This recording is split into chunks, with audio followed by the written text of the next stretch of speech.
Os encurralados defensores de Granak se lançaram quase diariamente ao ataque, numa tentativa infrutífera de romper o cerco.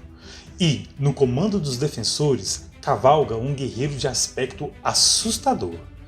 Dizem que ele não é um homem, mas um demônio que se alimenta de vermes, que talvez nem sejam vermes. O Devorador de Almas. Salve, vermes dimensionais! Hoje eu irei dar início a vídeos onde revelarei toda a saga de um inimigo que ficou bastante icônico no universo dos quadrinhos. Ral, o Devorador de Almas. O personagem teve muitas aparições nos quadrinhos, e por isso eu irei dividir toda a sua saga em 3 vídeos, separando-os por ordem cronológica e roteirista. O primeiro arco surgiu entre os anos de 83 e 85, pelas mãos do roteirista Michael Fleischer. O segundo, e provavelmente o mais marcante arco, ocorreu entre os anos de 86 e 87, sendo escrito por James Owsley. O terceiro e último arco ocorreu nos anos de 93 e 2000, pelas mãos de nosso querido Roy Thomas. Nesse vídeo eu irei abordar apenas o primeiro arco que foi escrito por Michael Fleischer e vou deixar aqui uma meta. Quando esse vídeo bater 700 views e 150 joinhas, eu produzirei um novo vídeo contando a história do segundo arco. Então, se você quer conhecer toda a história do Devorador de Almas, já deixa aí o seu joinha e compartilha esse vídeo nas redes sociais. Um último detalhe. Nesse vídeo eu irei narrar toda a saga do Devorador. Assim, já fica aqui avisado o alerta de spoiler. Se você tem o interesse de ler essas histórias como se fossem novidades, é melhor então você não assistir esse vídeo agora. Bom, sem mais delongas, o primeiro arco, escrito por Michael Fleischer, começa em 1983 na Savage Sword of Conan número 90 e foi lançado aqui no Brasil em 1995 na edição Conan Saga número 10, lançada pela editora Abril. A história, que se chama Devorador de Almas, introduz o personagem no universo iboriano, sendo escrita por Michael Fleischer e desenhada por John Buscema, Nestor Redondo e Rudy Nebres. Todo o plot da história gira em torno de um cerco realizado pelo rei Savarro contra a cidade-estado coríntia do rei Granak. O Devorador de Almas é apresentado como um sinistro comandante das tropas defensoras do rei Granak que se alimentava de vermes, e Conan é um dos comandantes das tropas invasoras do rei Savarro. Após mais uma derrota dos defensores das cidades tentando quebrar o cerco, o rei Granak decide tirar satisfação com seu feiticeiro Meldark. E ali é revelado que Meldark, o feiticeiro, havia prometido um exército inteiro de devoradores de almas para o rei. Meldark, usando uma chama encantada, mostra ao rei que, 10 anos atrás, ele encontrou uma joia mágica chamada Banjapur, a qual ele usou para abrir um portal para uma dimensão demoníaca, de onde saiu o Devorador de Almas. Naquele momento, o portal se fechou rapidamente, e só agora, 10 anos após, é que o portal poderá ser reaberto com tempo suficiente para que outros devoradores façam a travessia, algo que é chamado pelo Devorador de a Grande Imigração. Mas, durante uma noite do cerco, Conan invade o castelo sorrateiramente e rouba a joia que seria usada pelo mago para abrir o portal. Apesar do roubo ter sido um sucesso, alguns soldados do acampamento do cerco viram Conan entrando no castelo, o que levou à suspeita do mesmo ser um espião inimigo, e, por precaução, prenderam Conan até segunda ordem, fazendo a cobiçada joia ir parar na mão do rei Savarro. No castelo, por sua vez, o rei Granak decide romper o maldito pacto que ele havia feito com o feiticeiro e com o devorador. Para isso, esse rei envia um pequeno grupo de soldados para matar o devorador e o feiticeiro. E aqui vemos pela primeira vez um dos poderes do devorador de alma. Estranhos vapores saem de sua mão e transformam os soldados em pequenos vermes, da qual ele usa para se alimentar. Neste momento, o Devorador revela que o povo de seu mundo está passando fome e que vir para o nosso planeta e se alimentar das almas humanas seriam o principal motivo da grande migração. A tentativa de traição também selou o destino do rei Granak nas mãos do Devorador. Mais um dia do cerco se passa e é chegado o dia da grande migração. E, enquanto o feiticeiro fazia os preparativos, ele percebe que a joia havia sido roubada e que estava atualmente nas mãos do rei Savarro, o que faz o Devorador partir para o acampamento do cerco. O Devorador invade o acampamento e, usando um poder hipnótico contra Savarro, ele consegue encontrar a joia. O rei Savarro também acaba morto e o Devorador consegue fugir dos soldados que o atacam como se desaparecesse no ar. Mesmo com Savarro morto, os soldados do cerco preparam o último ataque. Como Meldark ainda precisava de mais tempo para realizar o ritual da grande migração, ele decide realizar um ataque surpresa aos soldados do cerco. Conan, ainda preso, fica sabendo do ataque de Meldark e decide sair da prisão para se juntar à luta junto a duas escudeiras amigas e, durante a batalha, ele consegue acertar o feiticeiro. Moribundo, Meldark pede ajuda ao Devorador de Almas, mas o mesmo pega para si a joia, deixando o feiticeiro lançado à própria sorte. Conan enfrenta o Devorador, mas aos poucos ele começa a sentir os efeitos da espada do Devorador, que é capaz de entorpecer o corpo e paralisar a alma dos homens. Quando o Devorador prepara para decapitar Conan, as escudeiras intervêm e acabam sendo mortas pelo próprio Devorador, que volta toda a sua atenção novamente para Conan. Neste momento, o moribundo Meldark lança um último feitiço que faz os vermes se tornarem gigantes e se alimentarem do próprio Devorador, causando uma espécie de explosão dimensional. Para finalizar, Conan decide destruir a joia, dar um enterro digno aos soldados mortos daquele dia e comandar o exército para saquear a cidade vencida. A segunda aparição do Devorador de Almas nos quadrinhos acontece na edição Savage Sword of Conan número 96, lançada em 84 nos Estados Unidos, e que chegou no Brasil em 1995 na Conan Saga número 11.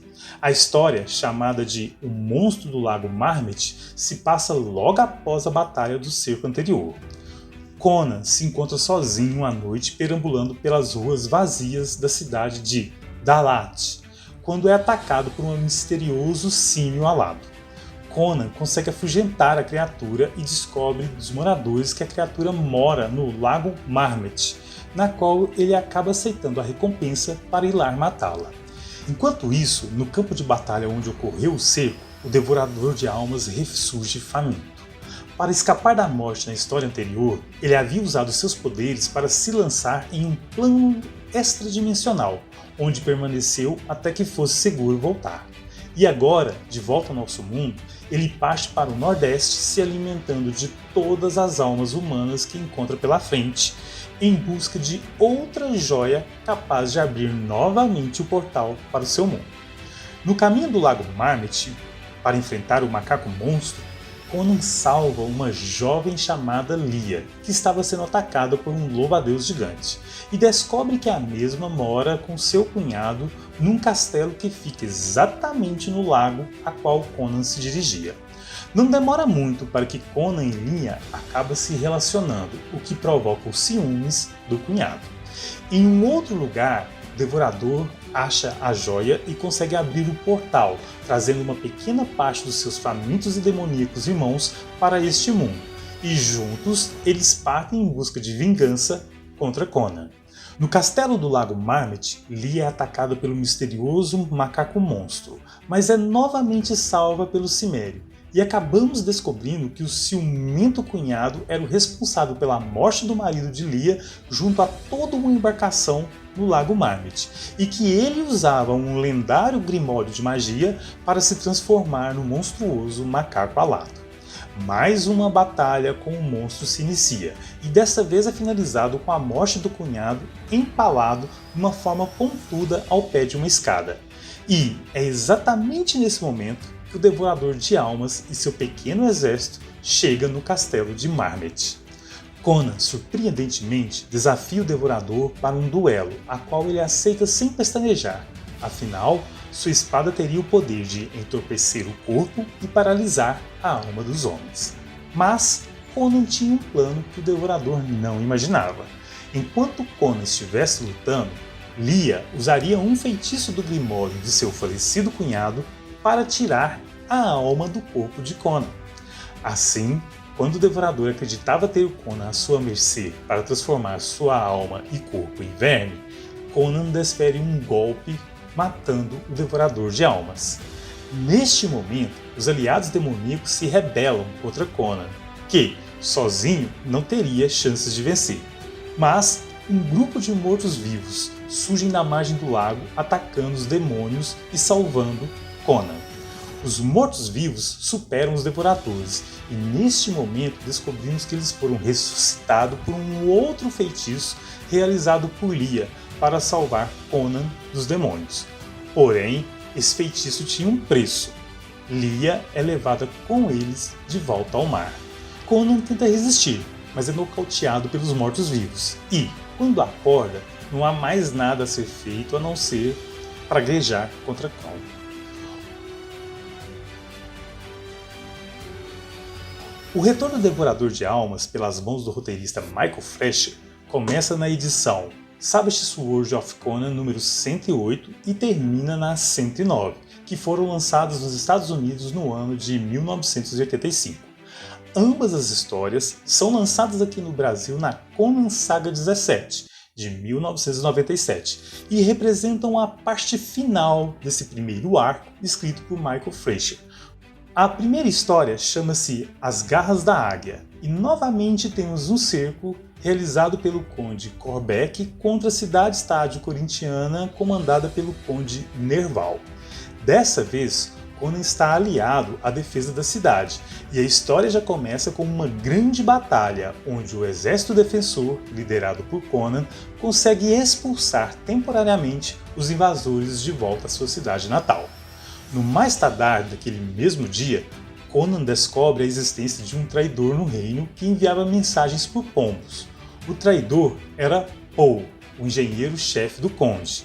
Conan o persegue, mas o mesmo consegue fugir voando em uma de suas incríveis invenções que se assemelha a uma asa delta, mas acaba se chocando contra uma altíssima torre de pedra da qual ele fica aprisionado por não conseguir descer.